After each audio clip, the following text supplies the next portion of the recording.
This is a video on a topic that comes up quite a bit, and so I thought I'd just make a quick little video demonstration. Let's go ahead and import some artwork here. We're working inside Bamboo Studio here, and let's go to our desktop where I have this file here. So this is a little name tag file um, for an Easter basket or something like that. The overall width is 4 inches. And it comes in initially as a solid green object, 10 millimeters thick. Well, we don't need it quite that thick, so let's go ahead and change it to maybe, I don't know, maybe 4 millimeters. That's still pretty thick for a name tag, certainly plenty thick, that's for sure. So we'll just leave it 4 millimeters for this example. And then we'll alt click on the caret here and let's change its color. All right, so here's what we want to do. We want to add a custom name. Okay, so I've already added the little hole here. You could either use jute or, even if you wanted to make this a little keychain or something, you certainly could. But this is a little name tag for an Easter basket or something. That's the idea here. And so what we're going to do is we're going to add a name. Now, if we actually select the caret, okay, and then go to your text tool, your text is automatically going to be placed right on top. So my little girl's name is Harley, and let's go ahead and use, I really like peanut butter in jelly. So for our size, let's make it, okay, maybe not 100. Maybe 50? Maybe not even that big. Let's do 30. Let's do 30. We'll call it good at 30. We can always change it, and the 2 millimeter thickness is fine. All right, so we will go ahead and make it 30. Okay, so something like that.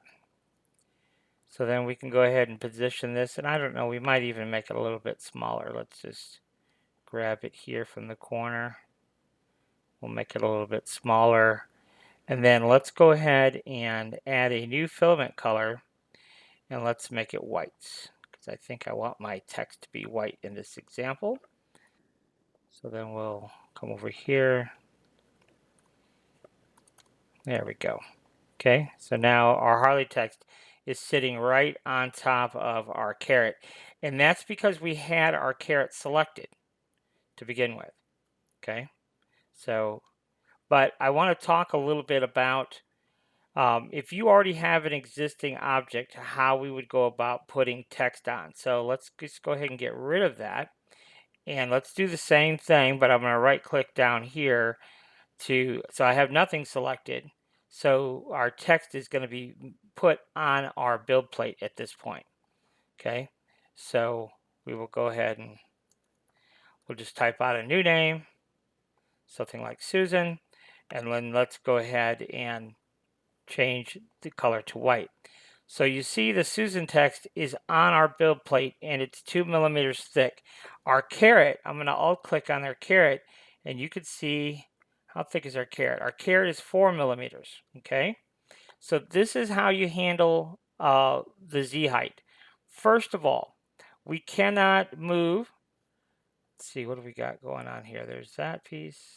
Okay, there's a little piece down here. Should not be there. Okay, great. So you cannot move your text in the Z height unless it's part of an assembly. Okay, so that's step number one.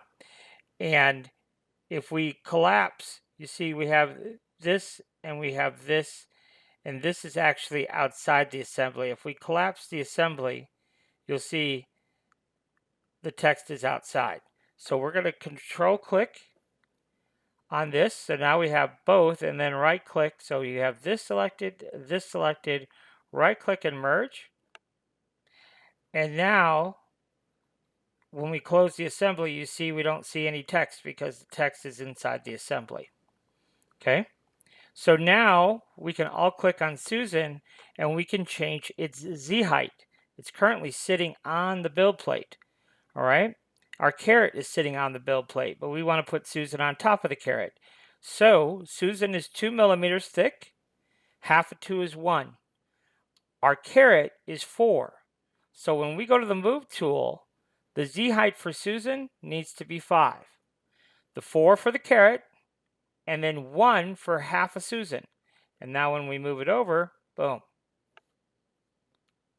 So now you see Susan is on top of our caret. And so when we go to slice it, you can see it says slice OK, and we get our expected slice results because Susan is sitting on top of our caret. So that is how you set up your text. So if you select it first, then the text will automatically be put on the top face by default. But if you don't, I'm just going to back up a few steps here. Okay, so remember, Susan firstly has to be part of the assembly, which it is. And then we can all click to isolate Susan by itself, and then make sure that half of Susan is 1 because it's 2 millimeters thick, plus the thickness of what we want to put it on top of. So that's where we get 5 from. Okay.